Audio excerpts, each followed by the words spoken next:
Hola, mi nombre es Sara Vargas, estudiante del séptimo semestre de Comunicación Social de la Universidad Fermín Toro. Yo estoy cursando la materia de Gerencia Comunicacional y quiero hablarles un poco sobre las técnicas de diagnóstico organizacional, las cuales nos sirven para comparar la situación actual de la empresa u organización con la situación que va a resultar o el resultado del diagnóstico que vamos a realizar. Estas técnicas son 4, las cuales es la matriz FODA, la espina de pescado, también está el diagrama de árbol y el análisis de situaciones. Las mismas, estas 4, tienen semejanzas y tienen diferencias.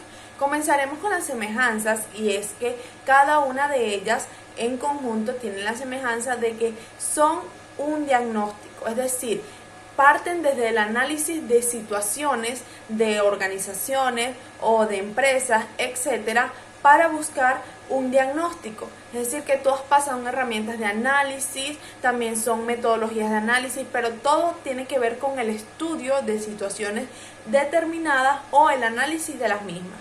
Por otra parte, cada una de ellas también no solamente las estudia, sino que busca la solución de cada cosa que pueda resultar de ese diagnóstico. Es decir, que las dos semejanzas que podemos ver en estas 4 técnicas de diagnóstico organizacional es que buscan el problema, conocen la situación de la empresa, pero también buscan la solución, es decir, no se quedan solamente con el diagnóstico. Ahora bien, tienen diferencias que, por ejemplo, la matriz FODA, como sabemos, es fortaleza, oportunidad, debilidad y amenaza. Esta se divide en 2 partes, la interna y la externa.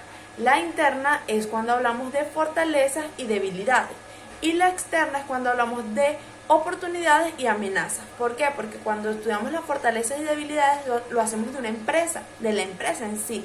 Pero cuando estudiamos las oportunidades y las amenazas, lo hacemos del mercado, de lo que pueda resultar del mercado, y eso puede ser una oportunidad o una amenaza para nuestra empresa. Es decir, se divide en 2 partes. Esto es lo que quiero resaltar como diferencia.